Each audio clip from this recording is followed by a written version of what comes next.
It's October 31st, 2022. This is a special edition of Roqe.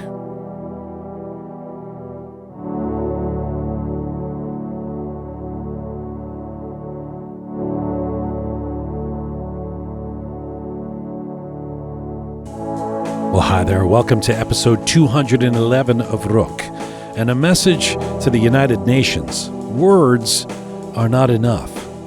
I'm Jian Ghomeshi. Hello to you from Istanbul, where we're speaking to Iranians in this global city near Iran supporting the uprising.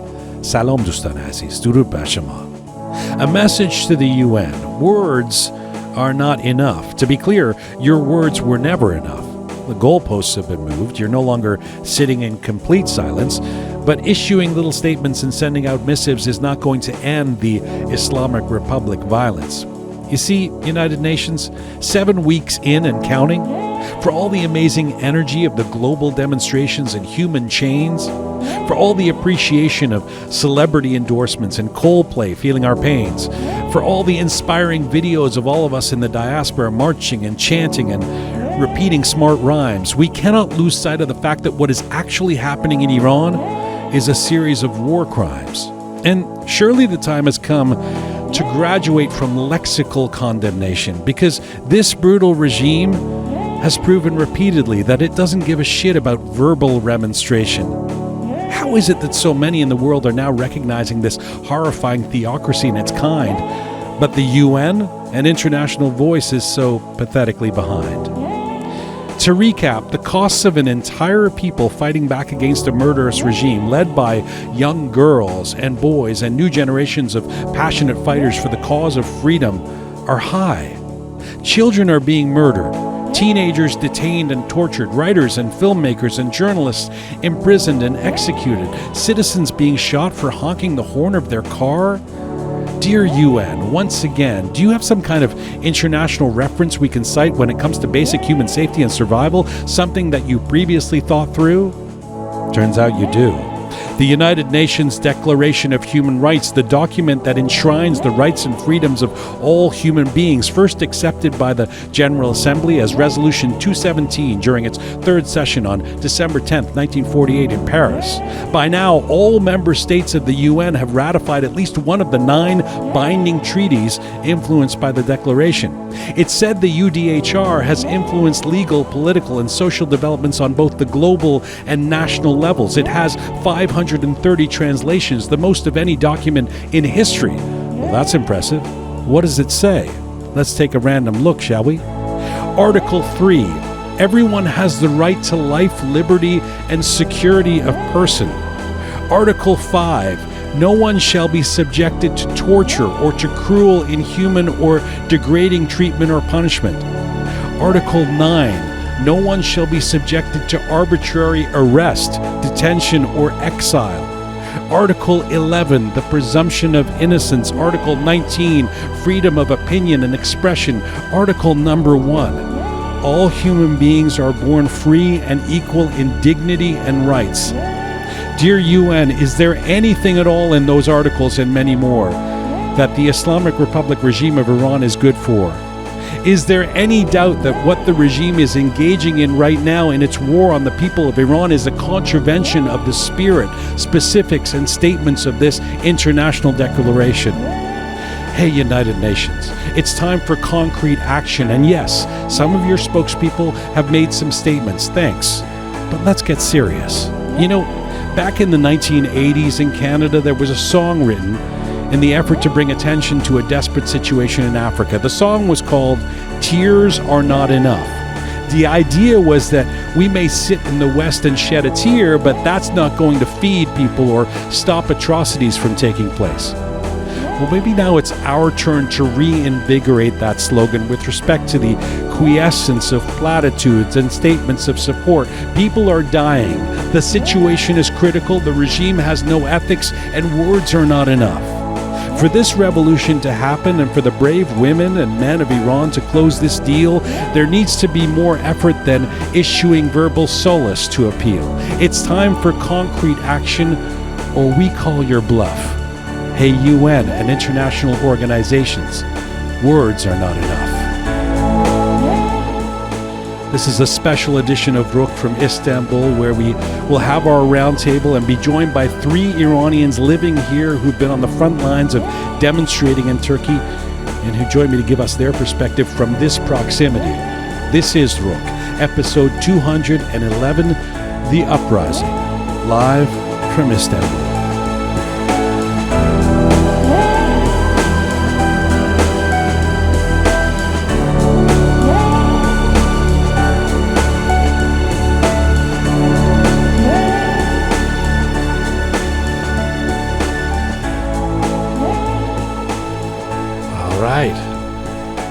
And here I am in Istanbul. I'm in a small studio on the Asian side of Istanbul, a little area called Moda. And I'm in Istanbul, but we do have our Roqe Roundtable On Air team who have been carrying through all through the uprising. Pegah, are you there in Toronto?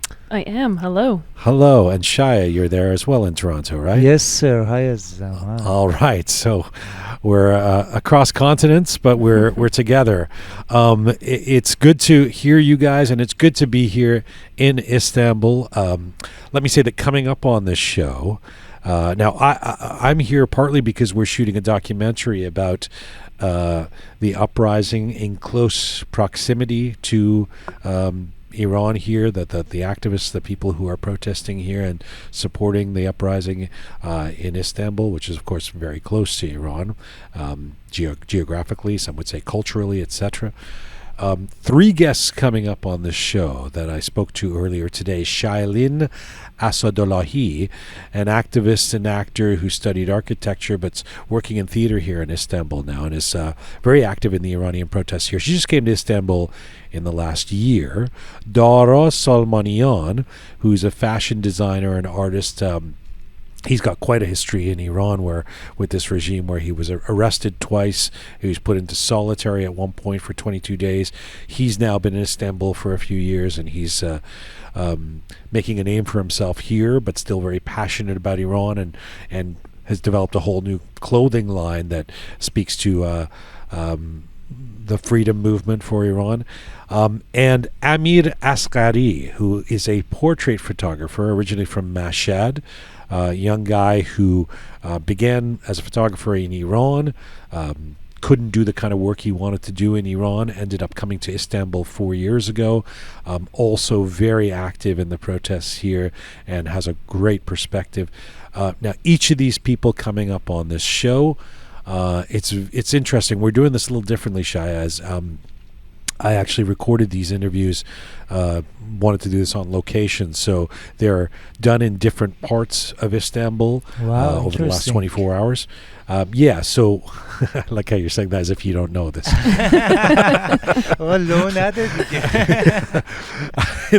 You're literally engineering the show. But anyway, I mean, it's going to be a different sound for those of you who listen through the podcasts normally, especially if you're regular listeners. It's going to be a little different because I'm on location.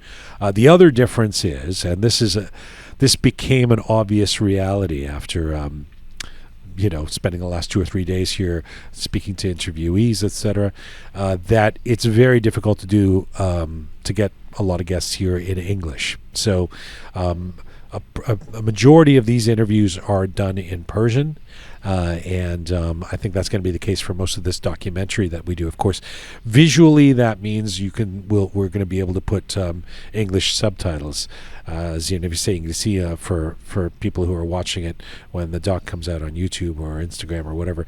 But for now, if you're on the audio platforms and you're one of our non-Iranian listeners, or one of those, or a non-Iranian or an Iranian who doesn't speak Persian, this might be a little challenging, this episode, but we've got our roundtable first, so stick with us and maybe you'll understand some of what's coming up in the interviews too. So I'm eager to hear what it's been like in the last few days in Toronto, back home there, and I'm eager to tell you some things about what it's been like here.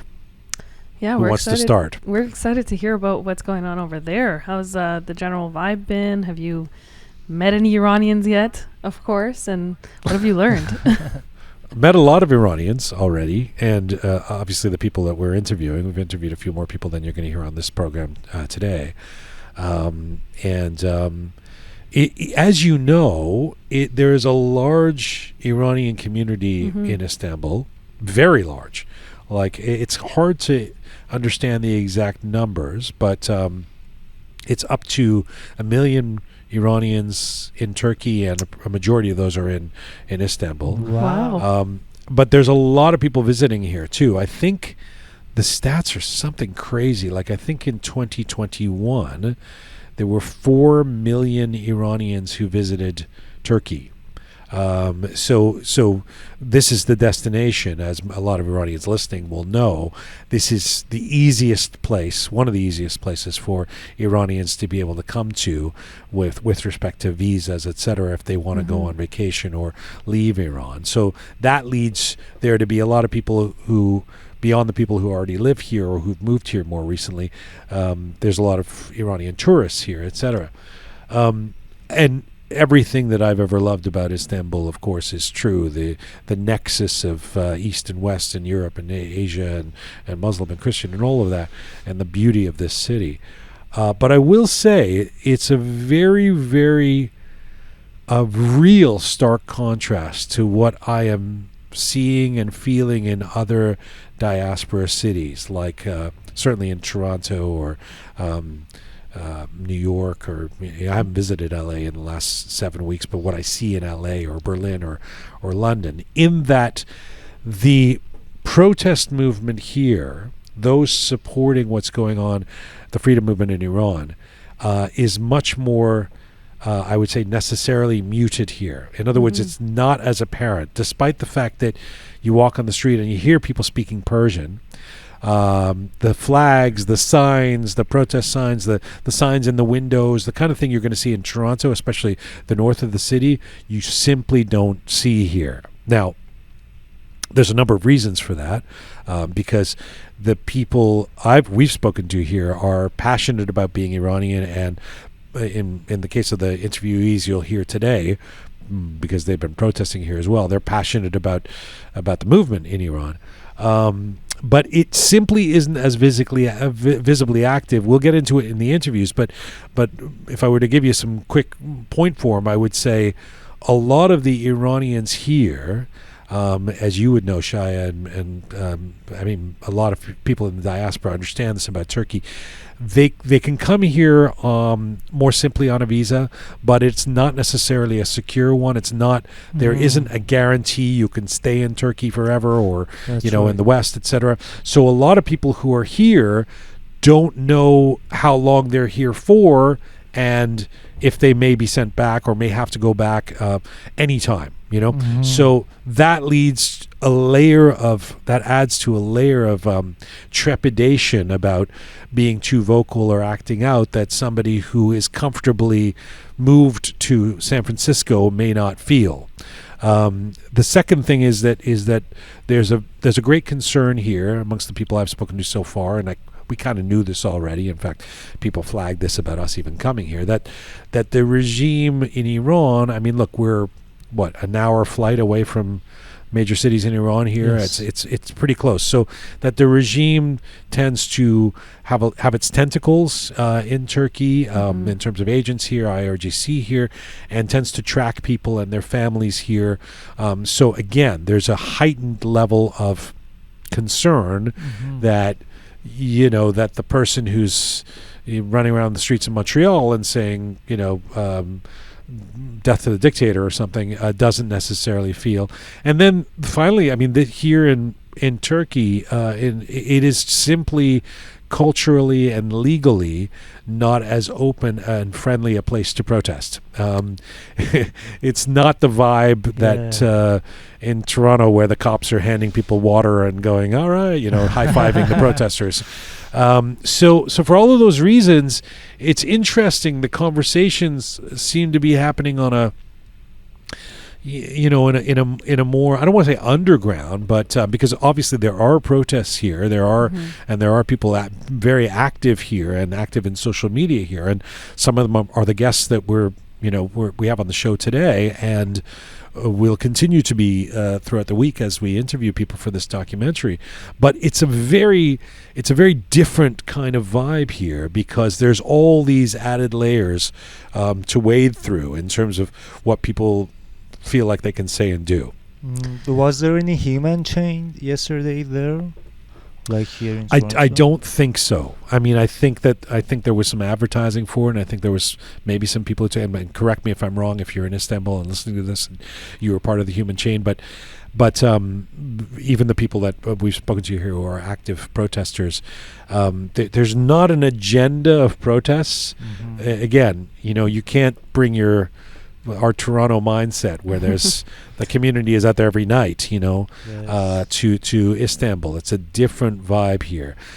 And once again, I want these disclaimers, not to take anything away from the passion of the people who want change in Iran. Yes. But it's simply closer to Iran and closer to the vibe, I guess, in Iran, right? Yeah. What's been the response from the Turkish population? Do you see that support there? Well, you'll hear in these interviews that actually it's something that's really interesting with it. There's been I don't know if it's a reality or if it's a stereotype, but people have always told me, including Iranians who live here, that the Turkish people don't love the Iranians. They kind of give you a hard time. You don't get the same level of service. They're annoyed by how many Iranians.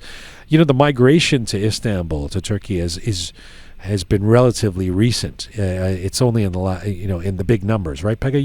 You've actually researched this a little bit. Like it's like I mean, it's 2009 was probably the first wave, so it's quite new. Yeah, so as many Iranians as there are here, I guess if you're a Turkish person in Istanbul, it's like, whoa, where did all you guys come from all of a sudden? So there's been this notion that for Turkish people, Iranians are some kind of imposition.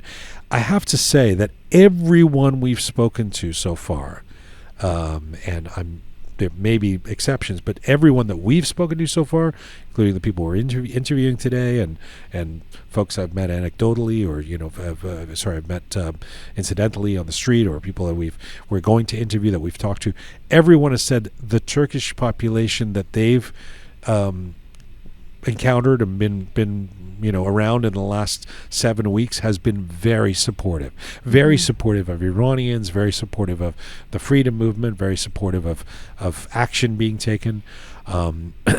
It's interesting because it feeds partly into something that is increasingly becoming a reality that I think we're going to talk about a lot. And if I wasn't so angry at the UN, I would have done my opening essay about it, which is that the world has kind of changed in the last 7 weeks. Yeah. Yes. Definitely for Iranians. I mean, I would even go so far as to say the world has changed. But for Iranians anywhere in the world, everything has changed in the last 7 weeks. And so the relationship, as they're telling us, that Iranians have with the Turkish people in Istanbul, and the support they're feeling now is different from what it was 6 months ago.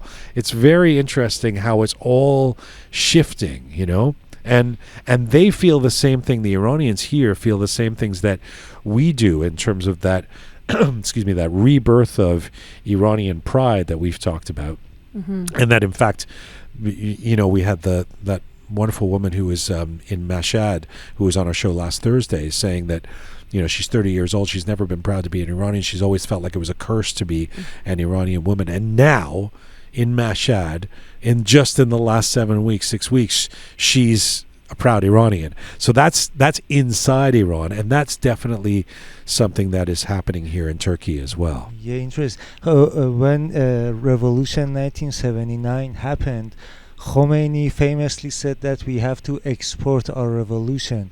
But I think he meant this revolution. We are exporting this revolution to the world. It's being exported 43 years later. Yeah, thank you.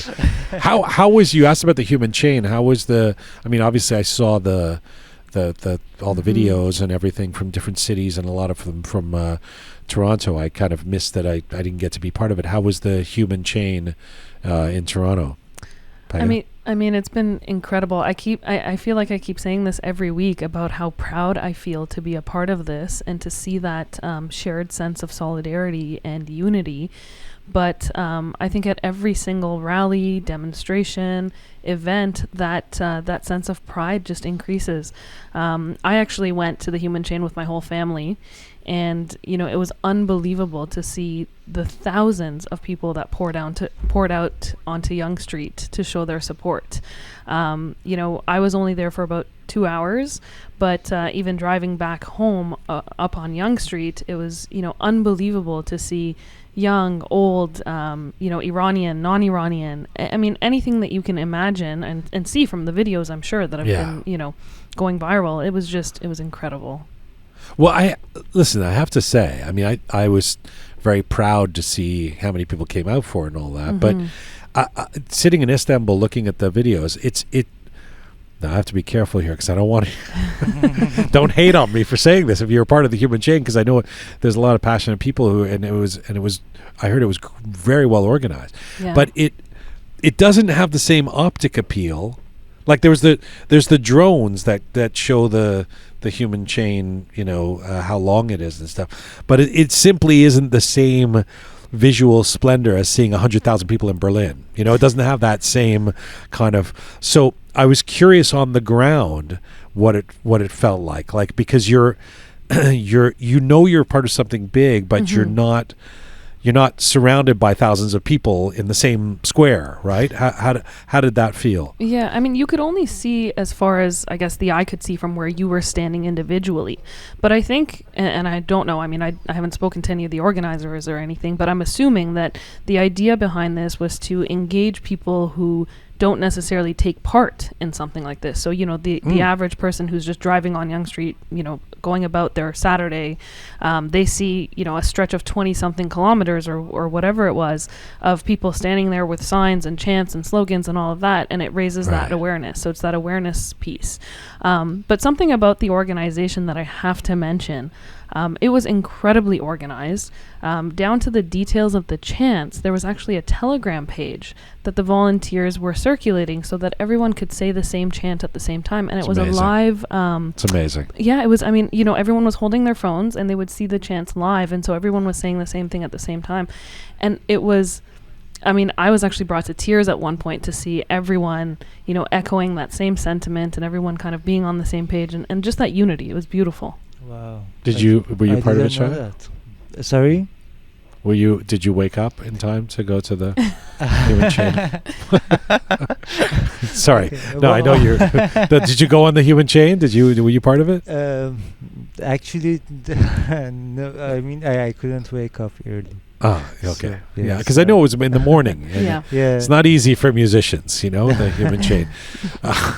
In Toronto, it was in the morning anyway. What something that you said though, Pegah, that I feel like is we're gonna have to talk more about this and do maybe do a show on it or something. But something that I think is very unique to what's happening with this revolution, this sort of global action in the Iranian community is that, and it's not always being done well because in some cases people fire at each other like a circular firing squad, and we've talked about that before, the shaming and all of that, some of which is legitimate, but some of which really isn't, and it's people just attacking each other. But there's an interesting cultural thing that's happening, which is that people are keeping each other in check. Mm-hmm.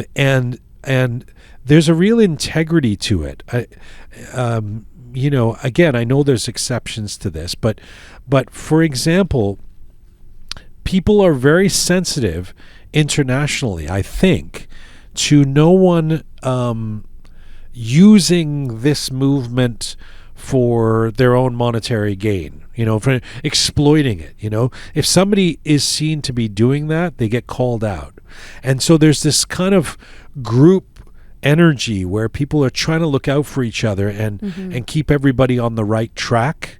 And I really think it's an amazing thing. It's bumpy, it's weird at times, but I see it happening and I think, well, we're kind of taking this for granted, but everyone has to kind of respect each other, in terms of the way this is moving forward. To the point where if somebody stands up and says, "I'm the leader," everybody goes, "No, you're not." We don't have a leader or something, right? It's very, very measured that way and I appreciate that. Do you know what I'm talking about? Yeah, it's almost this like unspoken agreement to stay true to the main purpose. Is the best way I can put it. It's like everyone for the first time within the Iranian community is on the same page. It's this collective goal. We all know what we want, and no one wants to, diverge or go on any sort of tangent or, like you said, whether it's monetary gain or leadership or anything else. It's just, stay true to the purpose of what we're doing here, and that's it. That's what matters. There was in terms of going through some of the things that have happened since our last program on Thursday.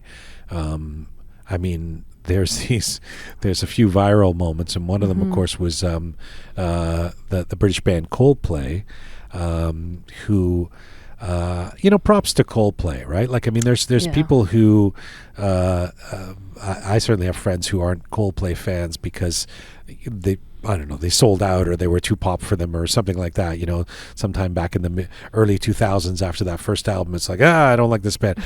But they really have consistently tried to be on the right side of things, and it's a pretty big deal. Like, it's like these guys using their platform in Argentina. That's right. To talk about Iran, to play this Baraya song, to bring Golshifteh on stage. The whole thing is really moving. Like, hey, way to go, Coldplay.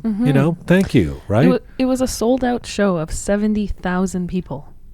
That's unbelievable to have a platform and to use it in that way. And like you said, to be on the right side of things. Imagine how many people in that stadium might not have known about this, and now they do. See, I bet you Shaya is the kind of person who doesn't like the Coldplay I music. love them actually. You do? One of the best concerts I've ever attended was Coldplay, and okay, and also Golshifteh. She's so lovely. The way she was great. Oh yeah, she was great. Yeah. Everything about the way they did that, by the way she did that, was so eloquent. It was so I don't know, it just felt very true and lovely and beautiful, and it captured the imagination of everybody because everybody was sharing the videos of it, right? Yeah. And even her clothes. I love everything about the act.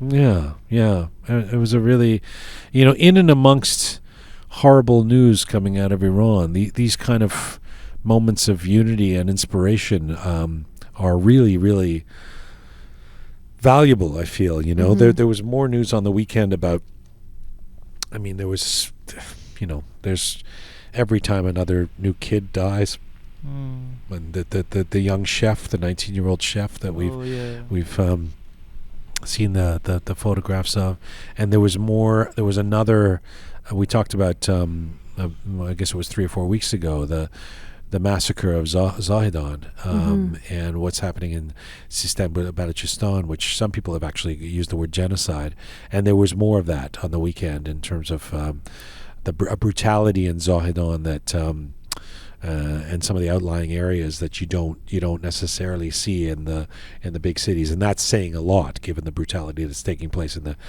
the big cities. So we're continuing to get that daily dose of things that break your heart, and hey, UN, words are not enough, fuck, and then something like the Coldplay and Golshifteh, they just go, ugh, that's so nice, that restores my faith, and it means a lot.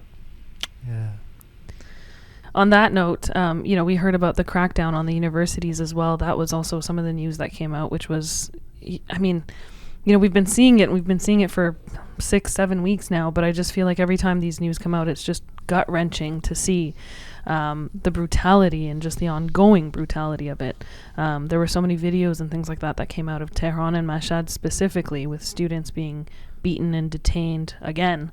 Although one of our guests today that you'll hear coming up, Shailin, I think, said this, was saying, that dictate that the regime announced on, I think it was on Saturday, where they said, from now on, anyone protesting, we're really going to crack down. And she was saying, in this interview, I think you'll hear it.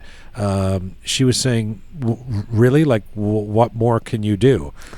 I mean, what could be worse than what you've done? You know, this is why people are not afraid. They're not respecting this anymore, because it's like, what you've already done to us is unforgivable. So you issuing threats that you're going to make it worse, I mean, what does that even mean to us, right? Yeah.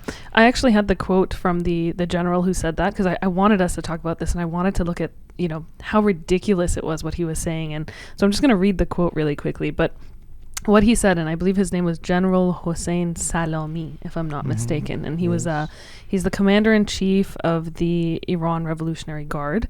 And so he said, "Today's the end of the riots. Don't take to the streets anymore. And don't ruin your future." Today is the end of the riots. Yeah, and he that's said, great. Yeah, okay, thank you. And you know, he made note of you know, these youth that are protesting to not ruin their futures. And all I could think when I read that and heard it was, what future? I mean, if it's not for these youth being out on the street, there is no future. Yeah, unbelievable. I started this episode with an essay about the UN. It just gets me really exercised, because these international organizations that are ostensibly set up to, you know, I mean, like, again, what does the Declaration of Human Rights mean, right? But anyway, I won't read the essay again. But what I was going to say is, there's some kind of open letter that Michelle Obama is part of. Pegah, what was that happened in the last 24 hours? So it was an open letter written to the UN by a collective of what they've labeled as women and allies. And so it included a list of individuals. One of the things they did was they took out a full-page ad in the New York Times and just brought some awareness to what's going on, and put a copy of the letter that they've written, put down the names of some of the influential individuals who have signed on to this letter. So you mentioned, you know, Michelle Obama, Oprah, Shirin Ebadi, and the list goes on. I mean, there's 40 some odd signatures, if I'm not mistaken, of influential individuals. And then there's a link where you can actually go ahead and add your name. So show your support, add your name to the letter. And it's an initiative that was started, I think, over the last couple of days, and it's gone viral, and something that a lot of people have shared. So yeah. Yeah, good. The website actually... Remember the old days when we were wondering where Oprah was? Yes. Everything's moving so fast now that we like Oprah again, right? Now we have to keep up, you know? Yeah, okay. Oprah's good now. Yeah. The website for it, actually, just in case anyone hasn't signed on to that and they're interested, is womanlifefreedom.today. Nice. Anything else you guys wanted to mention? Did you see Justin Trudeau was in the Ottawa rally? Yeah. Yes, the Prime Minister of Canada was attended one of the rallies on the human chain rallies, I guess. Well, it was weird. It wasn't a human chain in Ottawa. They seemed like they were walking. It was a rally, yeah. It was a rally, yeah. I read an article that it started as a rally, and then there's a bridge called the Alexandra Bridge where they went and they stood on both sides, and that was the chain. So I think that happened towards the end of the rally. How did you guys feel about Justin Trudeau turning up? I mean, in terms of that, the news gets viral and again bring more attention. So I think it's good. I think it doesn't hurt, but I'm not convinced yet. I think he needs to do more. Right. Well, yeah. I mean, one thing that I did notice was that it got a lot of news. It did. Like, that's the reason why it's good to have a prime minister, because I was kind of, you know, I kind of wanted to be a bit cynical about it. I thought, okay, what, you know, although, you know, I do think it's great that he turned. I mean, you know, lots of room on the bus. Come on, everybody, let's go. You know, but it ends up getting press, and it ends up, you know, suddenly, the news feed was, in terms of Canadian news at least, was full of pictures of Justin Trudeau walking in a rally, which is what helps. It's funny because what happened earlier this year with respect to Ukraine, that we keep doing in contradistinction. We go, okay, well, look at all the people that supported Ukraine and were there for Ukraine and weren't there for Iran. It feels like in some ways the same things are happening in terms of global support for Iran, but incrementally. Like in terms of Ukraine, it happened seemingly in a week. Like we were all like flying Ukrainian flags.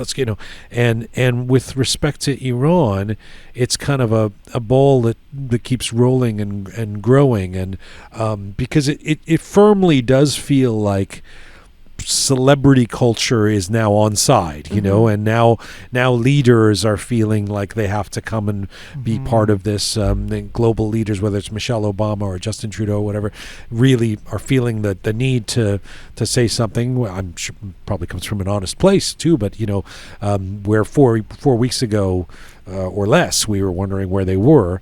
And the next step, though, really has to be institutions and governments and major corporations, because really it hasn't hit that point, again, as evidenced by continued virtual silence from the UN other than some statements. That's the next sort of step, and again that happened a lot faster in terms of those chips falling with respect to Ukraine, which admittedly is a different situation in a different part of the world, with a different history. And so that thing that we've been talking about on our program in so many of these episodes, where our guests say, well, there's these stereotypes and there's this fatigue and this idea that, it's the Middle East, this happens all the time, who cares? That narrative is changing, and it feels like we're getting somewhere in terms of real global recognition. And I would just say this week, something that I'm feeling, and strangely enough, I'm feeling it here in Istanbul, even, where you don't see as much, as I say, visibly as much protest, is a confirmation that the revolution is unstoppable. Like, it just... Now it feels like, it wasn't even just the people inside Iran that we were thinking are these brave young women and men and these teenagers and all these, are they going to be able to sustain? Are they going to be able to keep going? Are they going to be able to hold their strength in the face of crackdowns and internet blackouts and all that? And we saw them sustain that. But even I was thinking, even in at the demonstrations in Toronto, I was kind of thinking, well, this is great. We had 50,000 people, but is this going to keep up? Are we going to be able to? Is this and really it is. I mean, this is, again, in terms of the world has changed. Everybody's on board. There's no stopping now. There's no stopping. There's going to be a revolution, and some of the language around, well, it'll probably happen in the next 10 years. Some of that is ebbing, and it's like, no, this is happening, and it could happen a lot faster than we ever thought. I mean, there was that article that came out in The Economist that I think that was the title of it, is, it alluded to, is this revolution happening? And I opened that and I was reading it, and then afterwards I was looking at the comments on it, and it was almost unanimous, the comments that you would see, that yes, this is happening. It's not even a question anymore. So just to your point, I think, that mind frame is definitely shifting. Just before we get to our guests, can we talk about the rapper who's been detained in Iran? I saw Irfan and a bunch of people posting about this. Tell us about that, Pegah. Yeah, so Toomaj Salehi, who is a rapper and has been very, very vocal, he was arrested in the western province of Chahar Mahal and Bakhtiyari. And now my Iranian geography is not that great, but it's important to note where he was arrested, because what actually happened is that the IRGC came out and they issued a statement, and they said that he was arrested on Sunday because he was trying to cross the border and flee the country. Now, where he was arrested is not even a bordering province. Yeah, it is in the middle of Iran. Exactly. It's in between Isfahan and Khuzestan, if I'm not mistaken, correct? Yeah. So it was, he was arrested, and with what's happening, it's obvious why he was arrested, and the fact that he's so outspoken, and he has been for quite some time, led to his arrest and his detainment. But it's like any of these arrests, it's heartbreaking, because again, we have no information on what's happened to him since Sunday. Everyone is worried about. But it's confounding that they think that, like, how is this going to what is the thinking here? If we arrest everyone, question. we're going to calm people's anger by randomly arresting just like everybody. I mean, what it is a regime on the run. They are on the run. Yeah, and also by arresting him, people like they get motivated to listen to his music more and more. 100%, 100%, and to speak out. Yeah. Well, his music has been known, or rather labeled by the IRGC as propaganda against the regime, and it's made to insult the leadership, is what they've said.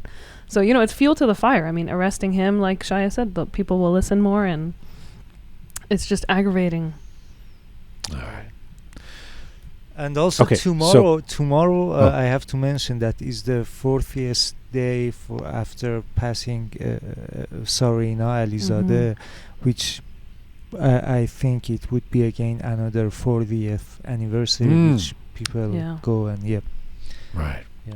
I think since Massa's killing, we're gonna see the 40th of every single one of these people moving forward, and I think each of the commemorations will be likely the spark to more protests. So that'll be something to watch for.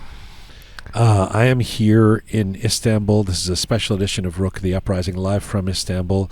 Let's get to our first guest. Thank you, Shaya and Pegah. Shout out to Toronto. Miss you guys on this side of the ocean, but I'm really excited to share these conversations with the guests we had today, because they're three brilliant voices here, young voices in the protest movement supporting what's happening in Iran, but in Istanbul. And a reminder that these interviews are predominantly in Persian, so be prepared for that.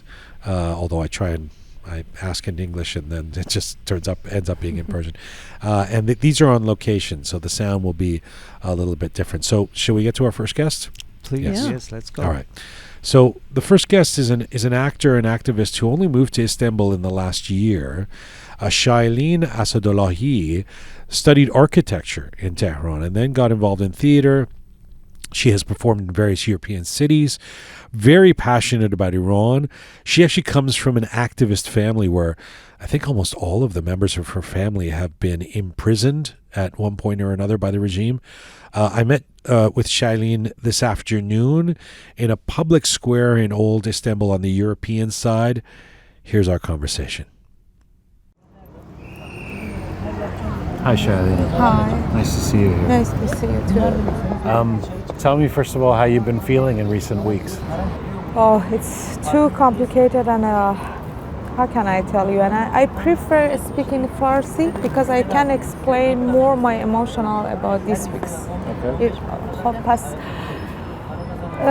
میتونم بگم که احساسم یه احساس غرور همراه با خشمه که تا حالا تجربهش نکردم. همیشه یه خشمی بوده که سرخورده شده، همیشه یه غمی بوده که هیچ وقت بیان نشده، ولی الان هم افتخار میکنم هم خشمگینم و هم میخوام خشمگین بمونم و این خشمگین بودن داره به من کمک میکنه که اکتیو تر باشم.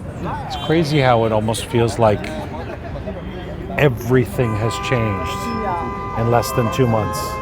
Everything is different. Exactly. به خاطر اینکه اصلا خود منم باور نمیکنم که این اتفاقا افتاده، ولی میشد پیش بینیش کرد. از چندین سال پیش، مخصوصا از اتفاقات دوره‌ای که گذروندیم، به هر حال هر ظلمی که اتفاق میفته یه لیمیتی داره. یعنی شما نمیتونی یک روش رو برای سالهای طولانی بخوای برای آدمایی که زیادن، مردم یک کشورن اعمال کنی و اونا واکنشی نشون ندن.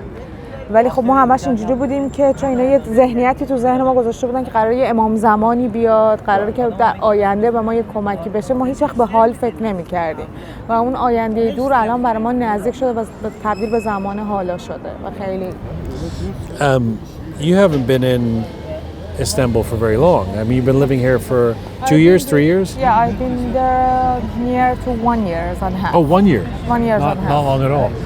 Given that you've come here quite recently, is it strange to not be in Iran while something this dramatic is happening inside Iran?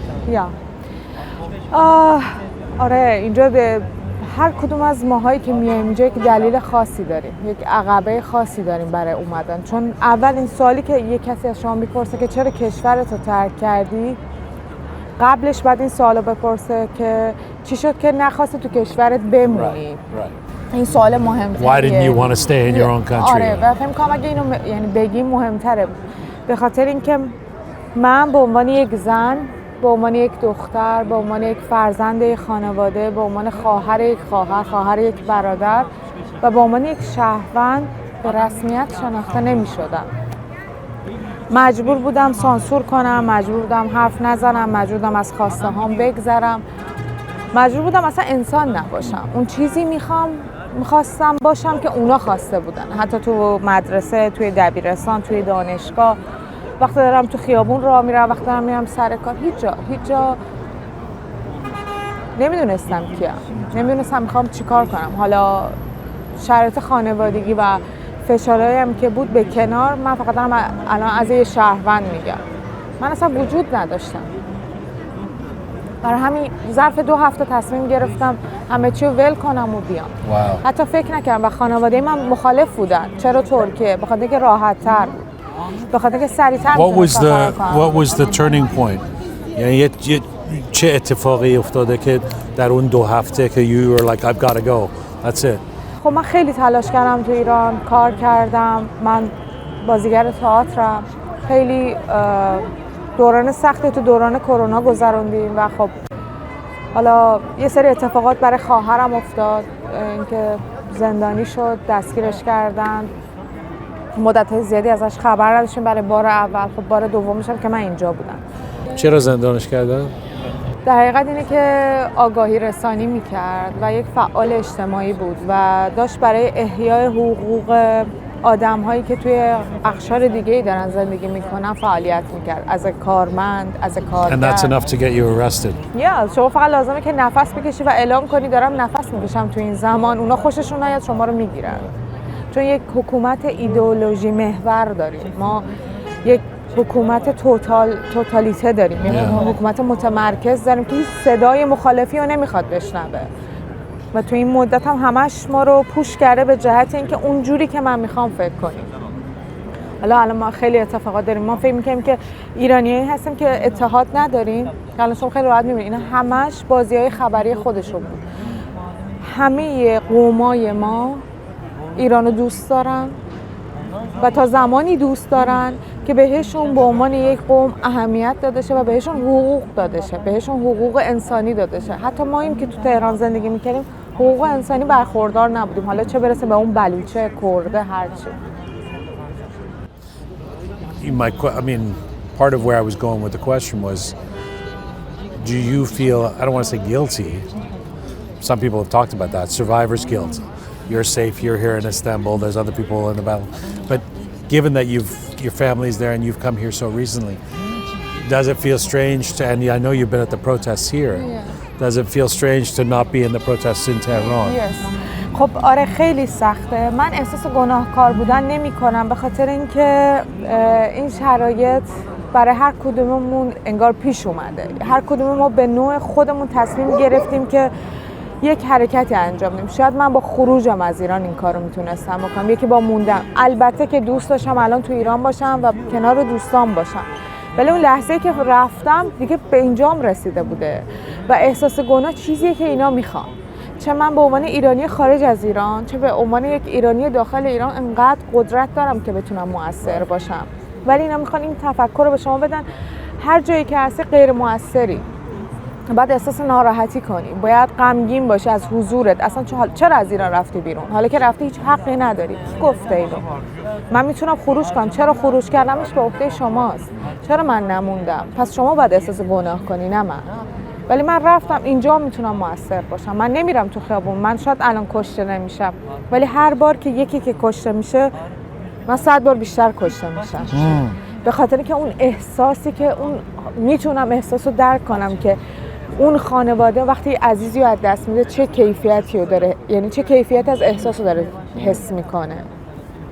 ولی کار از دستت بر نمیاد.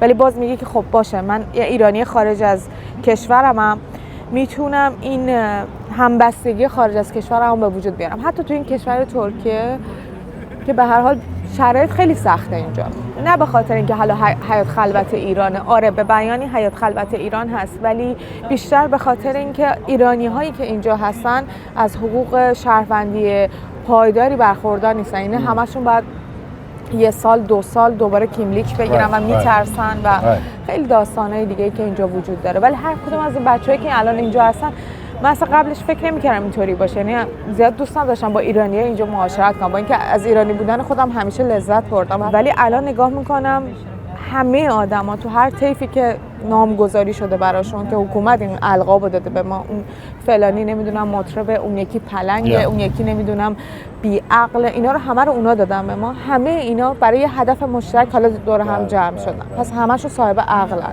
و شما این که بی‌عقلید که همه رو بی‌عقل. I mean that's a common theme که در این 6 هفته اخیر there's a new feeling of pride. First I thought that was just something that was happening in North America, you know, for those of us who've been outside of Iran for years, decades. Then I realized that was happening in Iran. It sounds like that's happening in Istanbul too. Tell me about that. How your identity itself has shifted in the last few weeks. فکر می‌کنم یه تجربه مشترک برای همه ما ایرانی‌هاست. تا قبل از این چیزی به اسم ایرانی بودن باعث سرخوردگی ما بود. یعنی اصلا تا چند هفته پیش، یعنی وقتی شما می‌خواستی بگی ایرانی هستی، مثلا من یه جوکی می‌ساختم میگفتم اگه بریم جهنم پاسپورتمون رو نشون بدیم، میگه ای تو ایران به دنیا اومدی، خب رد شو برو. و هممون حالا هر کی با دوز کم و زیاد یه جوری خجالت میکشید از اینکه ایرانیه، از اینکه بخواد اعلام کنه که من ایرانی هستم، یا با مشکلات زیادی هم روبرو میشد. آدمای دیگه فکر می‌کردن شما از کشورت فرار کردی، به این فکر نمی‌کردن نمیتونستی بمونی. ولی بعد این 6 هفته خب بعضی وقتا فرار میکنه. آره بعضی وقتا فرار میکنه، ولی اصلا اتفاقای فکر کنم اصلا دلیل آدمایی که از ایران رفتن اینه که دیگه نمیتونن بمونن، از خرج هزینه‌شون بر نمی اومدن، شاید اون موقعیت که باید دیده بشن دیده نمیشدن، شاید به اعتبارشون قد ارزش گذاری نمیشد، به عنوان انسان نمیدیدنشون. ولی الان تو این 6 هفته من با افتخار یه تجربه‌ای دارم. چند هفته پیش ما رفتیم توی کلابی نشستیم و یه آهنگ ایرانی پخش شد و تمام زنای ترک با ما به افتخار ما پا شدن و اون آهنگ ایرانی آهنگ خیلی معمولی بود، شروع کردن با ما خوندن و دستاشون رو سینه‌شون گذاشته بودن و میگفتن ما به شما افتخار میکنیم، ما همش فکر میکردیم که شماها اینجوری فکر نمیکنیم و الان شماها برای ما انگیزه این و ما رو خیلی گرم تو بغل گرفتن. و خب میدونی این یه حسیه که من حتی تو کشور خودم تجربه نکردم و الان با افتخار هر جا که میرم میگم میدونید چه، ما پیشرفته ترین نوع انقلابو داریم تو جهان انجام میدیم که زمان میبره، صبوری داریم میکنیم، داریم هزینه میدیم. حتی از انقلاب اولمون هم خیلی پیشرفته تره. ما دیگه از ایدئولوژی رد شدیم، رسیدیم به ایده رسیدیم. حتی ما از رهبریت رد شدیم، این دیگه رهبر نمیخوایم. رسیدیم که تو بستر خودش نشون خواهد داد که چه اتفاقی باید پیش بیاد. You don't believe that we need a leader? You don't believe؟ نه. چرا؟ من الان تو این موقعیت نمیتونیم بگیم که کی میتونه لیدر باشه. لیدر داشتن خیلی خوبه، ولی برای زمانی که شما داری به این فکر میکنی که اون لیدر شما رو از این موقعیت بیاره بیرون. هیچ لیدری این موقعیت الان برای ما شروع نکرده و قرار نیست پیش ببره. این مردمن که انتخاب خواهند کرد. یعنی مردم ما به این آگاهی رسیدن، طی زمان ببینن، بسنجن و انتخاب کنن بین گزینه‌هایی که هست و خودشون رو معرفی میکنن. حالا چه خارج از ایران باشه شده. و من میتونم اینو بگم ما یه عالمه گزینه داریم و بچه‌های فعال سیاسی که داخل ایرانن و الان تو زندان‌ها و صداشون شنیده نشده هنوز، چون نمیذارن شنیده شه. وقتی این بچه‌ها بیان بیرون، هم از بچه‌هایی که دارن کارهای سندیکایی میکنن، هم از بچه‌هایی که دارن کارهای گروهی میکنن، بچه‌هایی که دارن برای حقوق بشر کار میکنن، برای بچه‌های کار میکنن. ما این همه گزینه There's a wealth of talent there that is stuck in prison first of all. دقیقاً. و یکی از افکاری که خود باز این حکومت کرد تو ذهن ما اینه که ما احتیاج به لیدر داریم، به خاطر اینکه میدونست که لیدر خواهی چیزیه که ما ازش 40 سال پیش گذشتیم و نتیجه معکوس گرفتیم، چون از ما یه بار انقلاب دزدیده شد. در نتیجه مردم ما با یک بک‌گراند منفی دارن به این مسئله نگاه میکنن. همیشه این وحشت وجود داره که آدم بعدی میاد بدتر نباشه. اصلا قرار نیست آدمی بیاد، برای گروه بیاد، برای یک دولت بیاد که اونو ما انتخاب میکنیم. کس قرار نیست با ما دیکتش کنه. حتی اگه دیکته هم شه، من میدونم مردم ما از اون عبور باز میکنن، یعنی به این آگاهی رسیدن. و این طرز فکر دقیقاً ایناست که میگن چون لیدر نداریم نمیشه. نه. There's sort of an attitude or expectation that I've heard over the years, and even as recently as a few months back when I was here in Istanbul, that sometimes the Turks are not fond of the Iranians here, or they're not friendly, or they're a little uncomfortable with the number of Iranians who come here, etc. That's what some people say. Somebody was telling me yesterday that they have found that not to be true. That in fact, right now there's a lot of positivity towards Iranian, and there's even a lot of support for Iranian sisters and brothers happening amongst the Turkish people in Istanbul. Tell me what your experience has been. بله، من دقیقاً تا همین 6 هفته پیش خب میگم من با پلیس اینجا به خاطر اینکه گوشیم دزدیده شد خب یک تعاملی داشتم و همش همینو بهم منشن میکردن که خب چرا اومدی اینجا که اصلا گوشی دزدیده شه. ولی دقیقاً 2 هفته پیش من رفتم همون ایستگاه پلیسی که اینجا هست و یک برگه‌ای رو امضا میکردم. همون آدما برگشتن گفتن الان ما میدونیم چرا شما اینجایین. و خیلی جالب بود اینکه اینستاگرام منو خواستن و گفتن اخبار تو به ما بده، به خاطر اینکه ما هم یه انسانی میفهمیم شماها دارین، پس این شماها نبودین، ملا از شما جداست، شما ملا رو نمیخواین. گفتم That's what we've been wanting people to say for our whole lives. Right? اصلا یعنی من میگم اصلا تو این چند هفته اتفاقایی که داره میفته احساس میکنم یه کسی داره با دور تون تاریخو برای ما رد میکنه. کاری که با ما تو 100 سال میکردیم و داره تو 6 هفته انجام یه زده رو دور تون و ما داریم اینا رو سریع میریم جلو. خب at the same time there's horrible things happening in Iran. There's kids being killed. There's women being detained and injured and killed. Nothing's been won yet. What is I know you come from a family that's been quite active, and I think all of your family members at one point or another have been imprisoned. What is your sense of where this is going to go? خب الان کاری که دارن میکنن چیزیه که واقعا اینا هستن، یعنی اینا یه حکومت بچه کش، آدم کش، قاتل، تمامیت خواهی هست که تا قبل از این هم این کارو میکردن، فقط پوشش خبری نمیشده و ما نمیدیدیم، انگار مثل کپکی که سرمون کردیم تو برف. بعد جالبه من چند وقت پیش استوری دیدم و اینو من خودم روش استوری کردم، میگن حکومت ایران هنوز با تمام قدرت نیومده وسط. خب دیگه چجوری با تمام قدرت بیاد وسط؟ دیگه باید چیکار بکنه که بگه تمام قدرت؟ بچه کشته، زاهدان رو قتل عام کرده، کردار رو کشته. خودشون گفتن now we're going to crack down on people after it's like what else can you already do?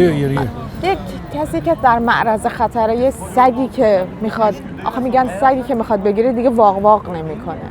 تو اگه تونسته بودیم الان جمع کنی، تو الان جمع کردی. این واقعی که داری میکنی از ترسته، یعنی اینا دیگه ترسیدن که دارن تهدید میکنن.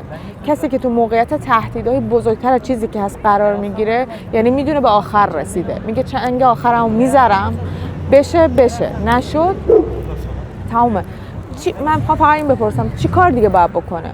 قتل عام که کرده، بچه کشی کرده، زن کشی کرده، دزدیده آدما رو، تجاوز که کرده، خب دیگه چی کار داریم؟ میخواد با رگبار بیاد، خب با رگبارم که بسته. هیچ کاری دیگه. اینا چیزیه که خودش برای خودش میسازه که بگه اما اون رو اینا خیلی تو ذهن ما هنوز اون کاری که باید نکردیم. تو همه کارتو کردی، ما هنوز همون کاری که نباید باید بکنیم و نکردیم. ما هنوز اونجوری که باید به حساب شما برسیم نرسیم. اون کسی که هنوز داره مایی، نه اونا. Your sister is not in prison right now. در حقیقت با وثیقه بیرونه. اوکی. و شوهر خواهرم کیوان مهتدی هنوز تو زندانه و 177 روزه که توی بازداشت موقته. خواهر منم بود و هنوز دادگاهشون برقرار نشده. خواهرت چی میگه الان این روزا؟ تهران دیگه. آره، اون عقیده شخصیشو داره که ترجیح میدم خودش مطرح کنه، ولی میدونم که یک انسان آزادی خواهه. همیشه زندگی و زیستش همین شکلی بوده، هم خودش هم شوهرش، و آدمایی هستن که تمام زندگیشون رو پای این گذاشتن برای اینکه حق واقعی انسانی دوباره احیا شه و این کاری که در تمام زندگیشون کردن، چه از مترجم چه از معلم، و زیستشون خودشون، یعنی زیست اینا گویای اون چیزی هن که هستن. You mentioned this earlier, you were explaining this, but let me ask you in a bit more detail. I've been saying this to a few people I've been talking to here, that it's strange to be in a city where, in this moment, where there's a huge population of Iranians, but to not see as much protesting, to not see the Iranian flags everywhere, to not see the kind of large demonstrations we're seeing in so many other cities around the world. What is your sense of why that is not happening here as much? Notwithstanding the protests that have been here and you've been at them, etc. بله، من بودم و رفتیم و یکی از مشکلاتش اینه که یک اشتباهی پیش اومد اون اول، اینکه این قرار اعتراضات یک گروه فمینیستی که به ما کمک کردن اینجا که این قرار رو اجازهشو بگیریم، مجوزشو بگیریم، یک ارتباطاتی داشتن با گروه هایی که خب حکومت فعلی ترکیه با اونا موافق نیستن و خب شما بهتر میدونین سرکنسولگری ایران حکومت ترکیه رو مثل این که تحت فشار گذاشته به خاطر اینکه این اطلاعات رو داده که این آدم ها با این آدم ها ترکیب شدن و اینا یه جور خرابکار محسوب میشن.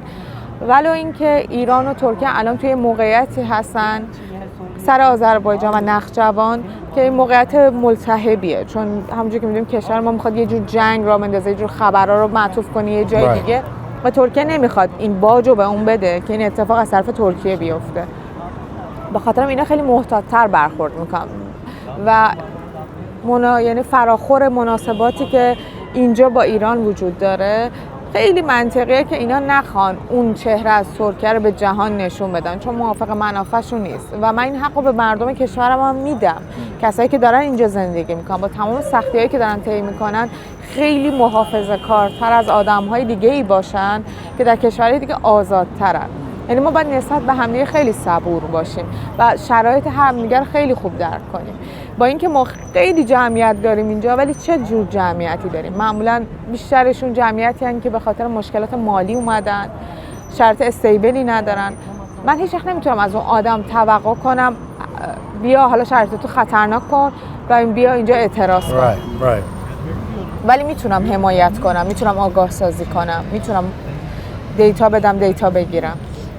A final question for you. I mean, what if there is a free Iran sometime in the near future? I mean, just as a fun question, what's the first thing you would do if this regime was gone in Iran? من دوست دارم که برم و تو آموزش پرورش اونجا کار کنم. به خاطر اینکه فکر می‌کنم هر کدوم ما یه دینی داریم که باید به کشورمون ادا کنیم. مهمترین بخش هم که ما از دست دادیم تو حکومت اسلامی بخش آموزش پرورشمون بود. ماها رو تمام آسیبایی که من یادم از بچگی از دبستانم خوردم و دوست دارم نسل‌های بعدی چیز بهتری رو تجربه کنن، اون چیزی که میخوان رو از کشورشون بگیرن. من شاید بتونم به عنوان یه معلم اونجا کار کنم. چیز خیلی بزرگ نمیخوام، دوست دارم فقط یک انسان پویا باشم اونجا هر آنچه پیش اومد. Merci, thank you for this sharing. The breath of the morning, I keep forgetting the smell of the warm summer air. I live in a town where you can't smell a thing. You watch your feet for cracks in the pavement.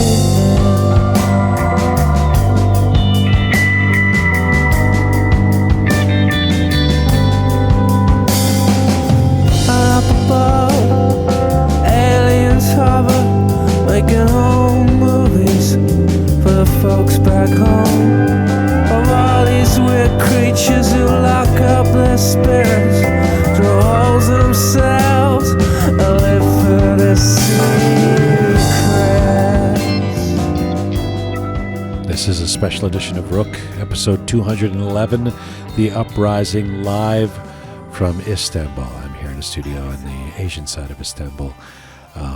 And I want to get to our next guest, Dara Salmanian. So Dara is a painter, a fashion designer, a mural artist, and the founder of Dalsin Art Products. He's based in Istanbul. He was arrested twice in Iran. He's been placed in solitary confinement for 22 days at one point. He's quite outspoken regarding the current events in Iran and has long been a voice for Iranians. And I met with him in his studio on the European side of Istanbul earlier today. This is a conversation with Dara Salmanian. Darajan, it's nice to see you. Me too. It was interesting because one of the things about coming to Istanbul at this moment and doing these interviews is we feel like we can't come here and talk about a bunch of other things when there's a revolution happening in Iran and there's kids being killed. And I heard when we were booking you that you actually said you don't even want to do the interview unless we're talking about what's going on in Iran. Tell me about that. Tell me why. In English or in Farsi? اول عذرخواهی میکنم که باید مجبورم که فارسی صحبت بکنم چون خیلی نمیتونم تو انگلیسی اون چیزی که هست توضیح بدم. ولی خب هممون ناراحتیم. الان بخوام اگه از شرایط الان خودم بخوام بگم اینه که فقط به فکر اینم که اگه توی ایران نیستم حداقل بتونم یه کاری بکنم که یه کمکی باشه. هر چیزی که هست از همینجا اگه بتونه کمکی بکنه، اگه بخواد اخباری رو انتشار بدم، اگه بخوام صدای اونا رو از طریق هنرم بخوام به گوش بقیه دنیا برسونم، چون فکر می‌کنم این خیلی مهمه و اصلا فکر می‌کنم اگه من چیزی بلد هستم، اگه چیزی یاد دارم از هنر، از آرت، الان اینجا بهترین موقع است برای استفاده کردنش. نه من، همه آرتیست‌ها. It sounds like you believe that everyone should be doing whatever they can in whatever reshte and whatever job that they have to support what's happening in Iran, right? خب مثلا شما من میدونم you're a photographer, you're a fashion designer. الان داری مثلا چه کار میکنی واسه بچهای ایران؟ حقیقتش اون یکی دو هفته اول شاید توی یه شوکی بودم و اصلا یهو گیج بودم که نمیدونستم اصلا چی کار. فقط مثل آدمای دیگه حالا تا جایی که میتونستم هر خبری که مثلا میشد مثل یه آدم عادی، حالا مثل یه هنرمند شاید نه، حالا اون اتفاقاتی که توی ایران میافتاد رو فقط سعی کردم به گوش بقیه کسایی که توی ایران نیستن برسونم که متوجه ایران بشن، بتونن کمکش بکنن. بعد اون یه کمی به خودم اومدم، سعی کردم بتونم یه چیزی، یه محتوایی درست بکنم که نشون دهنده به صورت جذابتر بتونه، بدون اینکه من بخوام صحبت بکنم یا چیزی بنویسم، اون اتفاقاتی که داخل ایران داره میفته رو انتقال بده، به گوش بقیه برسونه. یحالا شاید عکس بوده، ویدیو بوده، موزیک، مثلا تدوین یه ویدیو بوده از اتفاقات و میکس اینها. منتها بعد چیزی که به ذهنم رسید که فکر می‌کردم که شاید خیلی بهتر باشه توی کاری که بیشتر خودم انجام میدم، تصمیم گرفتم یه کالکشن آماده بکنم از با کانسپت اتفاقاتی که داره توی ایران میفته، با تمام اون موضوعاتی که خیلی مهمتر هست و ایرانی‌ها الان توی ایران، هموطنان من دارن با جونشون میخوان فقط اینو به گوش همه آدما برسونن، این شعار زن، زندگی، آزادی. یعنی اون چیزی که دارن براش میجنگن، اون چیزی که حقشون هست میخوان بگیرن، و من سعی کردم با یه مجموعه کوچیک از لباسایی که کاستومایز کردم اینو به گوش حالا به بقیه نشون بدم. اون چیزی که Tell me about, you're a painter, you're a photographer, you're a fashion designer, you're a young guy. How long have you been in Istanbul? من 4 سال هست که به استانبول مهاجرت کردم، به ترکیه مهاجرت کردم. منتها اگه بخوام بگم که چه کاری انجام میدم یا چه کار هستم، یه مقدار همیشه برای من سخته، چون تو هر چیزی خیلی دوست داشتم که اون کار رو انجام بدم. از نقاشی بوده، از درست کردن چیزهای مختلف، کار کردن با چوب و شیشه و فلز و اینها و نمیتونم. توی ایران هم این کارا رو می‌کردی؟ بله توی ایران هم این کار رو، یعنی به صورت حرفه‌ای که بخوام به صورت شغل من باشه، از 2011 شروع کردم. اوکی. یعنی 2 سالت بود. نه. You look so young. 2011. I know. شوخی میکنم که خب من مثلا 25 سالته. من 34 سالم. Okay, all right. Well, you show young. The Iranian blood, I appreciate that. Dara, tell me about the decision. You're obviously passionate about Iran and being Iranian. First of all, why did you move to Istanbul? خب من مثل بقیه ایرانی‌ها اگه میخواستم کار هنری، کار مربوط به آرت توی ایران انجام بدم، محدودیت‌های زیادی داشتم همیشه. یه چیزایی بود که آدم اگه میخواست انجام بده باید میترسید که مثلا اگه میخواد یک جمجمه نقاشی بکنه بهش نگن که تو شیطان پرستی. این یه مثال کوچیکشه. اگر بخوای تصویر یک دختری رو بکشی باید جواب پس بدی و مثلا ممکنه که اذیتت بکنن، که میکنن این کارو.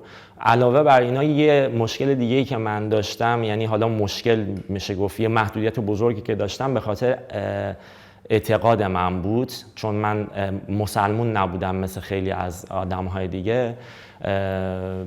تو ایران بهایی‌ها، من بهایی هستم، باز محدودیت‌های خیلی بیشتری دارن و یه اتفاقی که برای من افتاد، این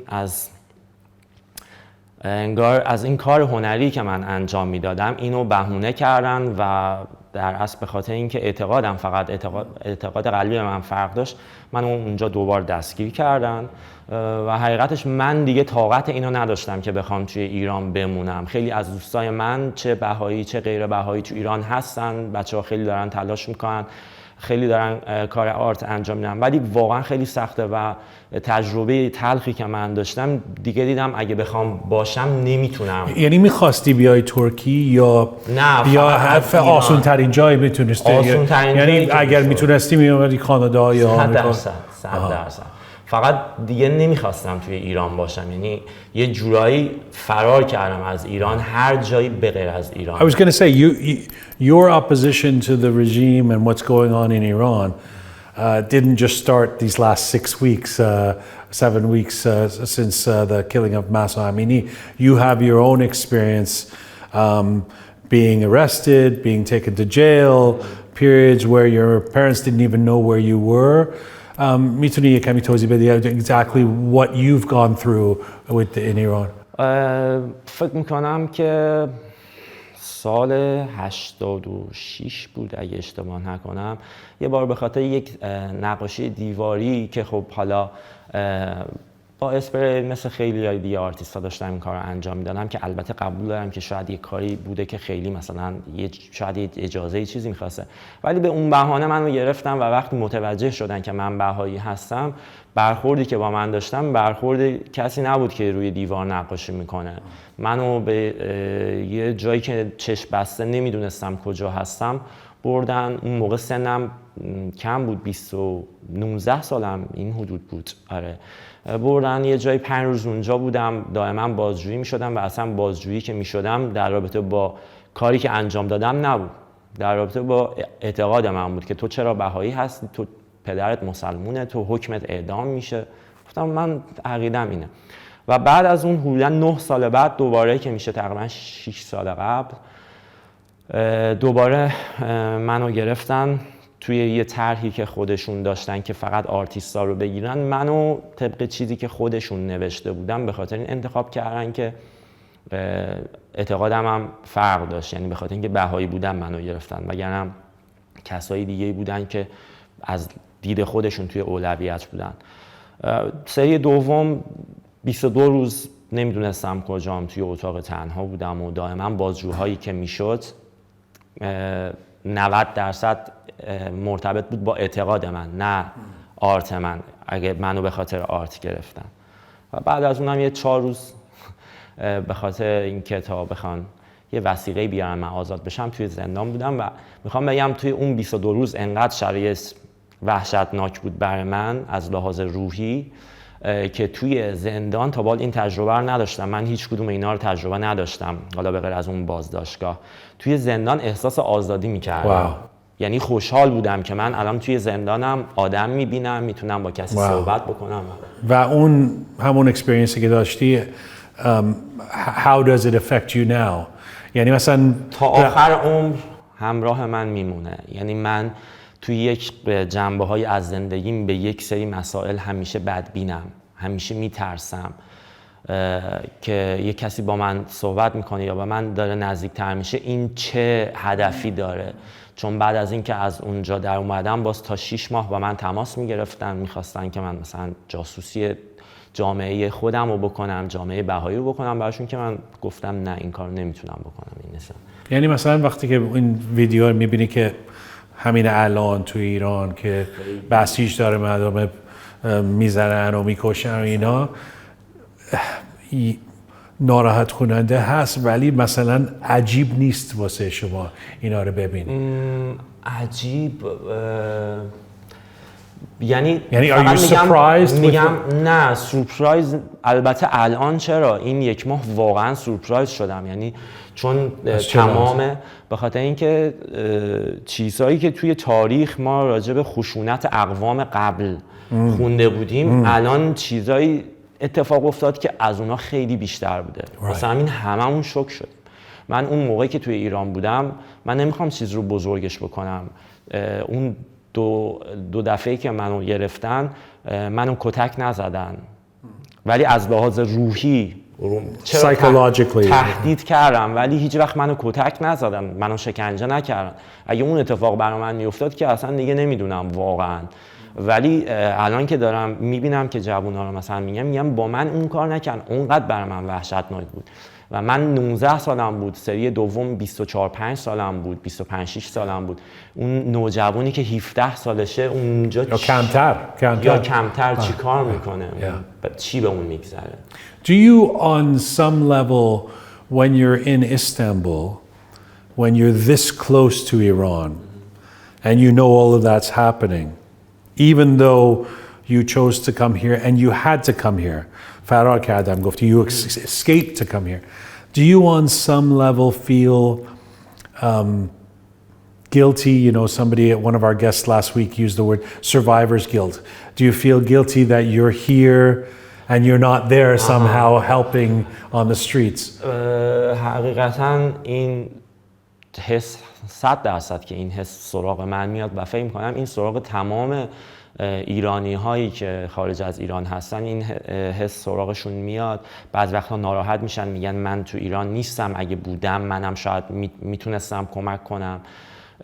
ولی خب نمیدونم، میتونم صادقانه بگم اونقدری شاید شجاعت اینو ندارم که الان بخوام برگردم و برم اونجا همراه مردممون بشم.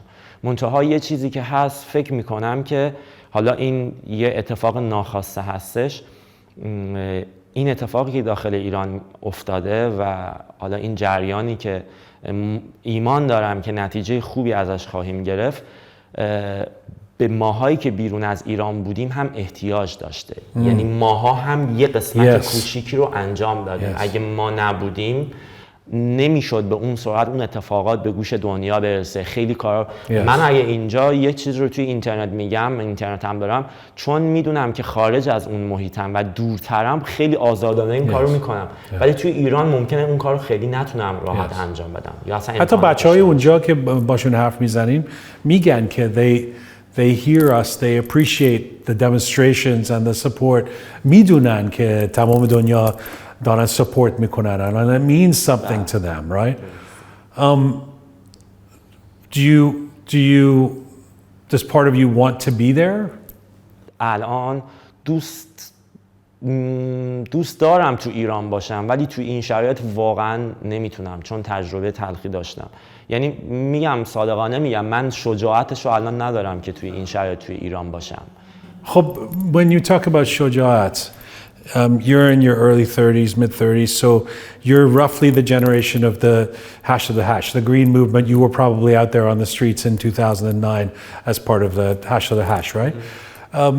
A lot of people have made the comment that we can't believe the strength of this new generation. یعنی نمیترسن. They know they might die. They know they'll certainly probably get arrested. They know they'll probably be injured, but they just keep going. Tell me about your reaction to seeing the younger generation. من فقط شوک میشم، یعنی و فقط خودم رو تصور میکنم که وقتی اون سنی بودم چطوری بوده. حالا الان من تو این شرایطم و نمیدونم، من بالاخره از اونجا انگار خودم، حالا کسی جلوی منو نگرفته بود ولی من خودم دیگه از اون محیط فرار کردم اومدم اینجا و دیگه نمیخوام توی اون محیط برگردم. ولی وقتی اینو میبینم خودم رو میذارم میگم من مثلا 16 سالگی بودم، برای من چه اتفاقاتی میافتاد، کجا تونستم مثل اینا شجاعت داشته باشم یا نه، و حالا اگه الان نیومده بودم و توی ایران بودم چی کار میکردم، واقعا میرفتم همراهشون بودم یا نه، یا تا چقدر میتونستم همراهشون بکنم. البته یه چیز دیگه هم بگم که توی این مربوط میشه به اعتقادات خودم. بر مبنای اون اعتقاداتی که دارم توی دیانت بهایی، مدلی که ما بخوایم اعتراض بکنیم یه مقداری فرق میکنه. یعنی کلا توی آیین بهایی خشونت کلا حذف شده. واسه همین من اگه ایران بودم شاید نمیرفتم توی خیابون بخوام مثلا با خشونت این کار رو انجام بدم، ولی چرا میتونستم یه آرتی انجام بدم یا هر جور شده بتونم اون اخبار رو به گوش دنیا برسونم. حالا میخواد با یه پست باشه، با یه توییت باشه، با یه نقاشی باشه، با هر چیزی باشه، چون میدونم اون کار خطایی نیست، کار خطایی انجام نمیدم با توجه به اعتقاداتی که خودم دارم. یعنی نمیگم بقیه اشتباه میکنم. Dara, in a place like Toronto, مردم حس میکنن که من حس میکنم که مثلا تمام کامیونیتی ایرانی غیر از a few notable people who questionable of why they're there or where they get their money, تمامشون سپورت میکنن این انقلاب ایران الان، این جدیده. این کمیونیتی اینجا ایرانی‌ها, are they active? Are they protesting? Are they, because my sense is that the Iranians here are a little bit more careful, a little bit more worried about who's asking, who's doing, and a little more trepidatious about putting themselves out there in a protest. فکر میکنم که همون آدمایی که توی تورنتو هستن اگه توی این شرایط بودن ممکن بود با اون قدری که اونجا آزادانه دارن فعالیت میکنن اینجا فعالیت نمیکردن. یعنی چون یه سری من نمیخوام بگم که کسایی که اینجا هستن و فعالیت ندارن یا تلاشی نمیکنن کارشون درسته، ولی میگم که اگه اینها اونجا بودن تلاش بیشتری میکردن، چون میترسن هنوز، چون یه اخباری میشنون که هنوز خیلی نزدیک به ایرانن، یک سریا رو اینجا میگیرن، اذیت میکنن. دوستای من اومدن اینجا هنوز دارن تهدید میشن، رو تلفنشون، روی ایمیلشون براشون مسیج میاد که ما خانواده های شما رو توی ایران اذیت You can tell that people are being followed here. بله. By who?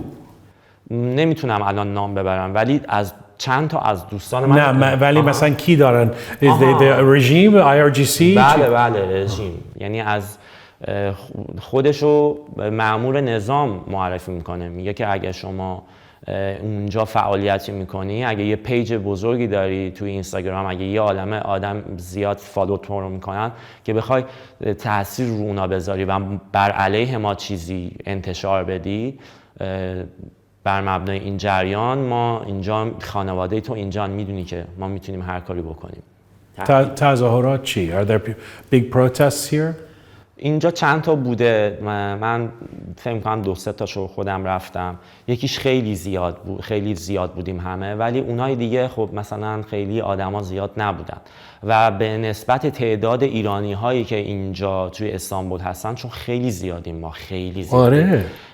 تعداد خیلی کم بوده. چرا؟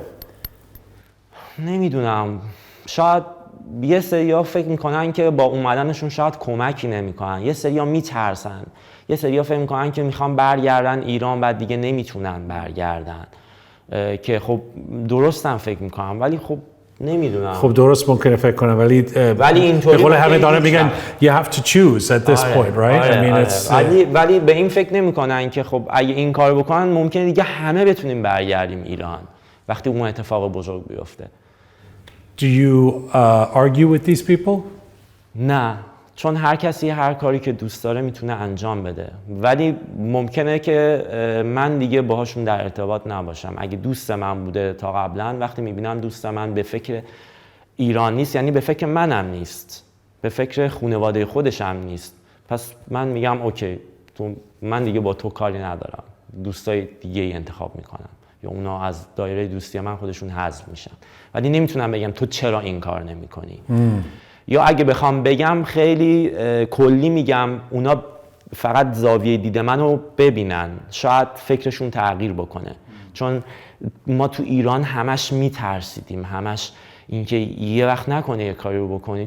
تو خیابون داری راه میری، کمترین چیزی که میتونم به یک پسر بگن سربازی رفته یا نه، اوکی باید بری سربازی الان دیگه، این کمترین چیزیه که راحت میتونه اتفاق بیفته. You said you like Istanbul now. If things were to change in Iran, let's hope that the regime was gone, there's a free Iran, would you stay here or would you return?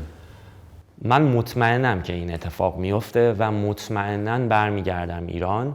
منتها یه تجربه که توی این 4 سال اینجا داشتم این بود که ما ایرانی ها همیشه اگر مجبور می شدیم سفر می کردیم، یا مجبور می شدیم یا به خاطر کاری بوده. هیچ وقت اینطوری نبوده که مثلا آقا من میخوام 3 سال برم توی کشور دیگه زندگی بکنم ببینم اونجا چیه، اونجا چی میگذره و اون چیزایی که یاد میگیرم و برگردم توی کشور خودم حالا انجامش بدم. و اجازهش رو نداشتیم، محدودی، هیچ کشوری به ما ویزا نمیداده. ولی الان که اینجا بودم دیدم چقدر جالبه که ما جاهای مختلف میتونیم زندگی بکنیم و بعد برگردیم توی ایران، اونجا پایگاه ما باشه. یعنی 100% برمیگردم اونجا، میشه پایگاه من، مثل قبلا خونه من، ولی خب من میرم جاهای مختلف دنیا رو میبینم و مدتی توشون زندگی میکنم.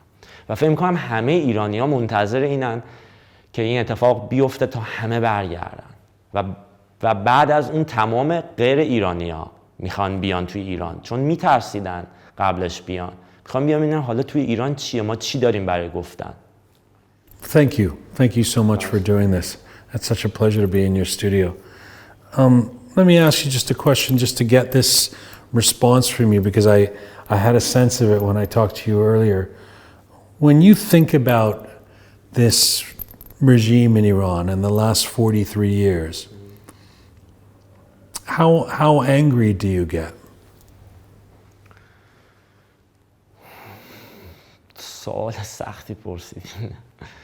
یعنی نمیدونم، 100% عصبانی میشم، ناراحت میشم، ولی اونجوری که اونا میتونن تاثیرگذار باشن یا در ظاهر میتونن کاری انجام بدن، من قدرتی ندارم، من تفنگی ندارم که بخوام اون چیزی که داره باعث ظلم میشه رو بخوام از بین ببرم و مسلماً ناراحت میشم چون اون توانو ندارم.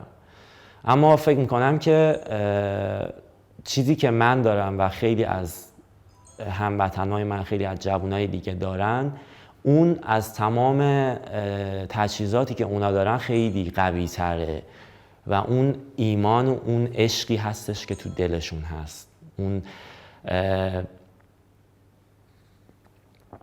چه کلمه‌ای میتونم بگم، اون احساس پاکشون و اون حقیقت جوییشون، اون فکر میکنم خیلی مهمتر باشه یعنی همیشه تاریخ اینو نشون داده، بزرگترین حکومت‌ها، قوی‌ترین حکومت‌ها شکست خوردن در برابر مردمی که هیچی دست خالی بودن، به خاطر اینکه همیشه حقیقت پیروز میشه.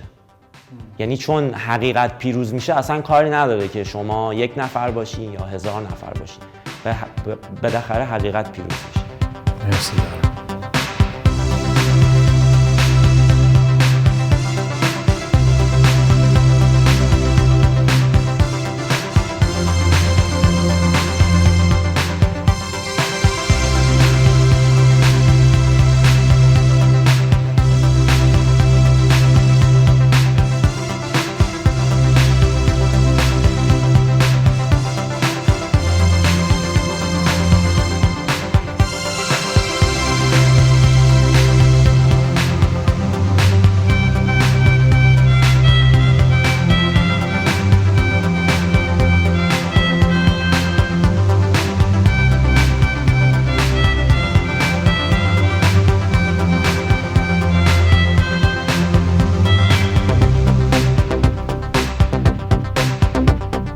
Thought that never changes remains a stupid lie. It's never been quite the same. No hearing or breathing, no movement, no color, just silence. This is a special edition of Roqe, the Uprising, live from Istanbul. And my final guest is a talented portrait photographer who spent years trying to make things work in his area of creative photography in Mashhad, where he's from, and Tehran, and finally fled Iran about 4 years ago. He's a young guy who's the founder of D. Hayes Vision, which is a photography and video production agency in Istanbul. He has been very active in the ongoing protests that are happening in Istanbul in support of what's happening in Iran. We recorded this interview earlier today at a little street-side table in Istanbul near the Galata port where Turkish folks gather to drink tea. Here's a conversation with Amir Asghari. Amir, خوشحال شدم. Nice to see you. Nice to see you too. مرسی، منم خوشحال شدم. ممنونم. اولا که چند وقتی شما استانبول هستید؟ 4 سال تقریبا. چرا اینجا آمدید؟ چرا اینجا اومدم؟ خیلی ساده است، فقط به خاطر کار. یعنی کاری که دوست داشتم تو ایران نمیشد انجام داد و خیلی هم ساده. عکاسی تو ایران مشکل داره و نمیشه عکاسی کرد. هر عکاسی، این عکاسی فشن، عکاسی پورتره، تو ایران تقریبا جرم نانوشته. البته به یه چیزای ارتباطش دادن و نوشتنش، ولی شما اگه عکاسی فشن بکنی، فشن فوتوگرافر باشی، یا خیلی از ژانرهای دیگه تو عکاسی و حتی ویدیوگرافی، شما جرمه در واقع و میگیرنت. It's so strange for me. There's some things that about Iran that I never understand. The laws of this Islamic Republic. مثلا I understand you can't be a modern dancer or you can't play in a rock band. ولی مثلا photographer, I would think you need to take pictures, you know, even in a Islamic regime or whatever. خیلی عجیبه اصلا. یعنی وقتی داخلشی متاسفانه پذیرفتیش، وقتی اونجا زندگی میکنی، اونجا رشد کردی، بزرگ شدی، حواست نیست. بعد یه سری سالها، بعد سالهایی که میگذره، 20 سالت میشه، 25 سالت میشه، 30 سالت میشه، میبینی یک رشته کاری رو انتخاب کردی و یک فضایی رو درش موندی که جرمه و تو داری باش دست و پا میزنی، تو داری هی توش خودتو سعی میکنی بکشونی بالا، در صورتی که باید از خیلی چیزا فرار کنی. شما 10 سال you were working as a photographer in Iran. الان چند سالته؟ الان 30 سالم. 30 سال. تازه یه ماه بیشتر 30 سال. Happy birthday. So چی شد که در سن 26 سالگی دیگه بود that you decided I'm going to go to now I'm going to leave Iran? من تو ایران هم اینجوری بودم که با همه سختی‌هاش داشتم کارامو می‌کردم. خب محدود شده بودم، خیلی محدود شده بودم. یعنی من مثلا فشن فوتوگرافی نمی‌کردم اولا، چون اونجا اگه بخوای کار فشن بکنی باید روابط داشته باشی، و یه عده هستن دارن کار میکنن، یه عدهشون به سختی اما یه عدهشون دارن با روابطشون کار میکنن، این رابطه دارن و میمونن اونجا کارشون هم میکنن، کسی کارشون نداره. اما روابطی نداشتم اون وسط و به خاطر همین عکاسی کودک میکردم، سعی میکردم پول خوبی از تو عکاسی کودک در بیارم و کار فشن نکنم. دیگه اواخر دیگه سخت شده بود و داشتم به هم یه سیخی میزدن، گیر میدادن که مسکه داره برات مشکل به وجود میاد و منم گذاشتم اومدم دیگه. تا میشد موندم ولی دیگه نشد که نموندم. Was it hard to leave Iran? سخت بود؟ سخت که خیلی انسان عادت میکنه به یه سری چیزا. یعنی شما اگر حداقلی مسئله مالی رو بتونی نگه داری، برای من نه، برای من جنگ بود. برای من جنگیدن بود همش با چیزهایی که درست نبود. ولی تا اونجا بودم، تا تصمیم به موندن اونجا داشتم، حالم سعی میکردم بد نباشه. از این سری چیزا قطعا ناراحت میشدم و این سری چیزا باورپذیر نبود برام اصلا. ولی تا اونجا بودم سعی کردم که حالم خوب باشه. سختیشو دیگه نمیتونم بگم سخت بود و داشتم عذاب میکشیدم، داشتم میجنگیدم. کاری که خیلی ها در جای دیگه با سیستمی که اونجا داره بهم دستور میده، با سیستمی که داره میگه بشین اینجا، بشین اینجا، اونجا نشین، اون کارو نکن، دارم میجنگم. یعنی عملا همه اون تایم داشتم میجنگیدم. حالا نمیتونم توی کلمه سختی تعریفش کنم، ولی الان خب قضیه اونجا تغییر کرده. چون من 4 سال پیشو دارم صحبت میکنم. الان فضا تغییر کرده و خیلی بدتر شده، خیلی بدتر شده. ولی یعنی امکان نیست که you wouldn't want to live there. حالا we'll get to the uprising, the new revolution, but the way it's been for the last 4 years, you wouldn't. There wasn't, while you've been in Istanbul, you haven't thought, oh, maybe I should move back to Iran. یه جایی به بعد دیگه مسئله این بود که نمیتونستم بپذیرم که باید محدود شم. تا یه جایی این رو سرکوب شده بودم. میدونی یه دلیل این که از یه حدی ناراضی تر نبودم این بود که سرکوب شده بودم. ما از بچگی تو ایران سرکوبیم. یعنی اولین اتفاقی که تو ایران میفته سرکوبه. شما از وقتی که به دنیا میای با کمترین المان ها شما سرکوب میشی. این انقلاب داره کی اتفاق میفته؟ داره از کجا اتفاق میفته؟ این رولوشن داره از کجا اتفاق میفته؟ از جایی که بیشترین سرکوب وجود داشت. سرکوب توی قسمت زنان بود. بیشترین سختی و زنان کشیدن توی این سالها، از حجاب بگیر تا هر چیزی. و این سرکوب مال امروز نیست، مال 20 سالگی فقط نیست، مال شغل من فقط نیست. این سرکوب مال بچگیه. از بچگی شروع شده این کارو بکن، اون کارو نکن، این خلاف اون درسته و این ادامه پیدا کرده. منم تو 20 سالگی که تو 16 سالگی 17 سالگی که این شغل رو انتخاب میکنم، هی سرکوب میشم، هی میپذیرم که باید این کارو نکنم، هی میپذیرم که باید این قسمت شغل رو انجام ندم.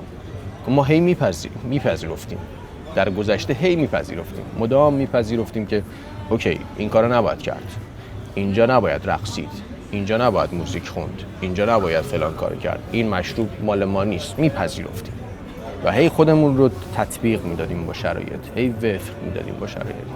ولی الان دیگه کسی نمیپذیره دیگه. من جایی از ایران اومدم بیرون که دیگه نمیتونستم بپذیرم تو اون شرایط بمونم. هم امنیتم در خطر بود، هم دیگه کاری که میخواستم و سالها نمیتونستم بکنم میبرم. الان آدمایی که تو ایران دارن این کارو میکنن دیگه نمیتونم بپذیرم. It sounds like, I mean, based on everything you've said, you obviously support the new revolution that's happening in Iran. Tell me, were you surprised after the killing of Mahsa Amini that it has grown into what it's grown into? قطعاً طبیعتاً سورپرایز شدیم و اتفاقی بود که من همیشه تو ذهنم بود. یک جایی این اتفاقا میفته، همونطور که مهسا امینی شروع این اتفاقات نبود. ما قبلش خیلی یار داشتیم و سالها بود که داشت به صورت دومینووار این اتفاقات میافتاد. هرج و مرج اسمش. هرج و مرج اتفاقیه که برای هر دیکتاتوری میفته.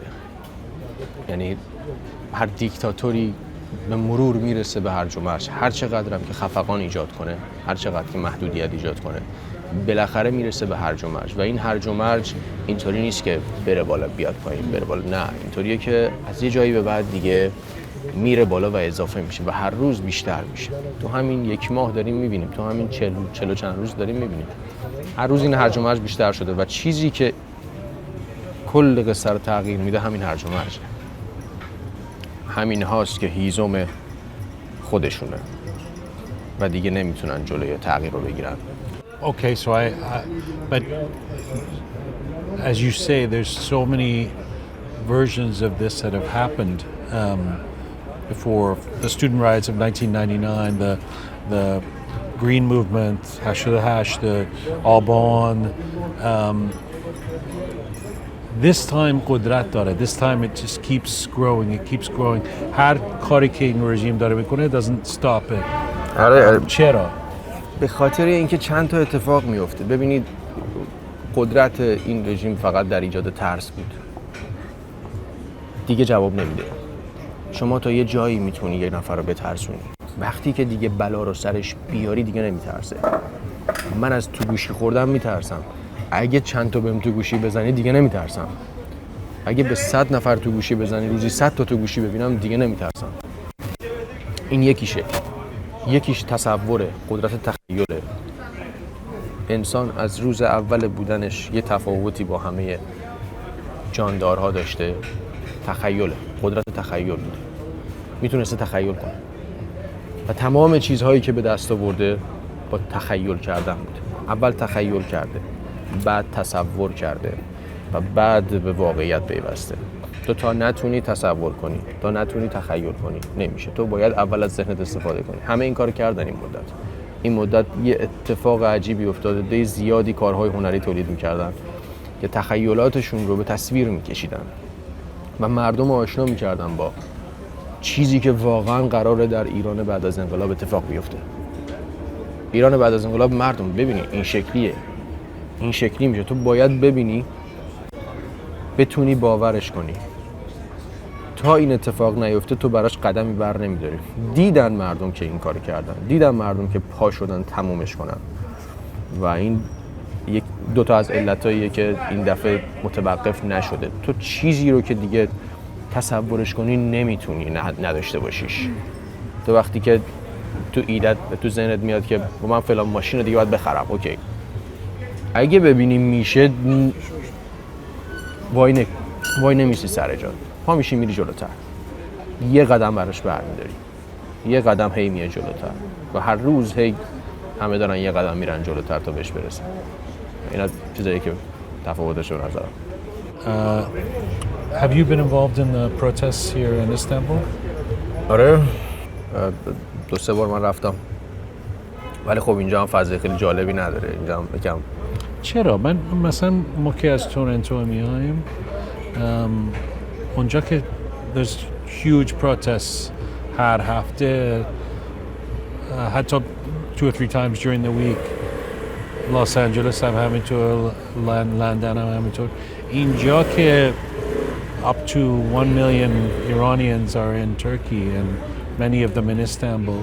چرا بیشتر نمیبینیم اینجا تظاهرات؟ دلایل زیادی داره. یکیش اینه که اینجا بالای 80 حتی 90% ایرانیای استانبول و ترکیه اقامت درستی ندارن. اقامتی دارن که سالیانه تمدید میشه. سالیانه هی باید این عوض بشه و هیچ اعتباری نداره که سال بعد این وجود داشته باشه. So they'd be afraid to protest because they think ultimately we're going to be sent back to Iran or we have to go back to Iran. دقیقاً. این همون مشکل تصور و تخیل اشتباهه. یعنی یه باور ندارن هنوز که این اتفاق میتونه بیفته و میترسن از این که 6 ماه دیگه، 1 سال دیگه مجبور شن برگردن ایران و تو همون اتفاق برگردن. این یکیشه. دلیل دیگه هم که خب خیلی نزدیکیم به ایران و آدم‌های زیادی هم دارن اینجا و امنیت خیلی اندازه کانادا امنیت نه، اندازه تورنتو امنیت نداره. اینجا و ما چیزای زیادی هم اینجا دیدیم شنیدیم تو همین مدت یه عده امنیتشون به خطر افتاده اینجا و دلیل اصلیش اینا دو تا دلیلشه. یه دلیل دیگه اینه که خود دولت ترکیه خیلی همراهی نمیکنه اصلا، یعنی لوکیشن های بدی رو در نظر میگیره، جمعیت رو به سرعت متفرق میکنه، نمیذاره جمع شین و دلیل زیادی داره که اینجا این اتفاق نمیفته. منطقی هم هست، یعنی نسبت به تورنتو نسبت به جای دیگه که من دارم میبینم منطقیه که اینجا جمعیت کم باشه. Does it, in terms of the Iranians that you know here, is it that some of them don't want a revolution, or is it simply that they're based on the laws here, based on the culture here, and based on the fear of potentially going back to Iran, they don't want to participate? مسئله اینه که یه عده باور ندارن، یعنی They don't think it's going to happen. آره فکر میکنن که این اتفاق نمیفته و البته درصدشون کمه، یعنی مثلا من فکر میکنم 20-30% هستن که هنوز باور ندارن به این داستان، ولی یه عده هم هستن که خب نمیخوان، هستن توی استانبول هستن، همونجوری که تو تورنتو هستن، تو جای دیگه هستن. یه عده هستن که نمیخوان و کاملا سکوت کردن و سکوتشون مشخصه. دیگه داره تفکیک میشه، داریم میبینیم که چه کسی میخواد چه کسی نمیخواد، چه کسی مردده. داریم تردیدها رو میبینیم، کسایی که تردید دارن، کسایی که مطمئن نیستن، از رفتارشون داریم تو سوشال مدیا میبینیم. مثلا مشخصه اون آدم قدرت تخیلشو نداره، اون آدم آگاهیشو نداره، دیتای مورد نیاز رو نداره که متوجه شه که چقدر میتونه یک نفره تاثیرگذار باشه و چقدر احتمال افتادن این اتفاق زیاد شده در تاریخ. یک بار داری زندگی میکنی، یک بار داری جوونی میکنی و تو این یک بار تو حاضر نشدی حتی یک بار مطمئن باشی به این که این اتفاق افتادنیه و داره میفته و یک کاری براش بکنه. و امیدوارم که این اتفاق بیفته. هر روز تعداد کسایی که میپذیرن و باور میکنن اینو بیشتر بشه تا این احتمال این اتفاق بیشتر شه. Besides going to protests, what have you been involved in terms of supporting what's happening in Iran? بیشترین کاری که من میتونم بکنم سوشال مدیامه، توی اینستاگرام و توی جای این شکلی. مهمترین اتفاق ممکن آگاهی دادنه، این که من بتونم یه عده‌ای رو آگاه کنم، چند هزار نفر رو میتونم در روز آگاه کنم از اتفاقاتی که داره میفته. رسانه از همه چیز مهمتره. اگر تو ایرانم به عکاسی سخت میگیرن، به رسانه سخت میگیرن، چون میترسن از رسانه، از هر گونه ثبت تصویری میترسن. Do you on some level, Amir, do you wish you were there protesting in Mashhad? آره شاید دفعه پیش میترسیدم از این داستان، سالهای پیش، اما این دفعه واقعا دوست داشتم که اونجا بودم و میرفتم با بچه‌ها کردم. ولی یه چیزی که دارم میبینم و خیلی اتفاق از طرفی ناراحت کننده است واسم، این که من روز اول موافق بودم که خودم برم تو خیابون، ولی نبودم و نمیشدم برم بنا به دلایلی. اتفاقی که افتاد، اونهایی که رفتن کف خیابون چیزهایی دیدن و چیزهایی تجربه کردن که الان آدمهای دیگه ازشون ساخته شده، آدمهایی بسیار شجاعتر و نترستر از من دیگه مثل اونا نمیشم. این حسرت برام که اونها انقدر شجاع شدن به واسطه روزهای زیادی کف خیابون بودن. واسه یه عده روتین شده کف خیابون بودن، زندگی روتینشون 17 سالشون هم هست. آره 17 سالشه، 20 سالشه، 25 سالشه. یعنی میبینم که همسن خودم هم زیاد هستش اونجا که این کارو میکنه، ولی میبینم که یه چیز رو از دست دادم. این با شاید اتفاقای دیگه هم برام میافتاد، ولی خب میبینم که این شجاعت اونها که ستودنی هم هست فقط در اون صورت اتفاق میافتاد که من اونجا باشم و دارم میبینم که آدم‌ها دارن تغییر میکنن، آدم‌ها بسیار دارن عوض میشن، چیزهایی دارن تجربه میکنن که من تجربه نکردم. It's a pleasure talking to you. Thank you for doing this, Amir. امیدوارم بعدیه تو ایران باشه، با خودت تو ایران نشسته باشیم یه جا و این صحبت ها رو بکنیم و تصور میکنیم اون لحظه ها رو، اون روزها رو، و چیزی که تصور میکنی نمیشه اتفاق نیفته. اتفاق میفته. همون قدری که امروز غیر قابل باور بود برای آدم ها در 1 سال پیش، 2 سال پیش، همون قدری که امروز غیر قابل باور بود برای آدم ها تا همین چند ماه پیش، و همون اندازه 1 سال آینده غیر قابل باور برای خیلی ها. و این اتفاق میفته. منم خوشحال شدم از صحبت باهات. That's a conversation from earlier today with the portrait and fashion photographer Amir Asghari. We were in a little street-side table in Istanbul near the Galata port for that conversation. What do you say, Shaya? Interesting people, huh? Oh yeah, big time. I really enjoyed all the 3 people and their insight. You know, it was really new to me, kind of.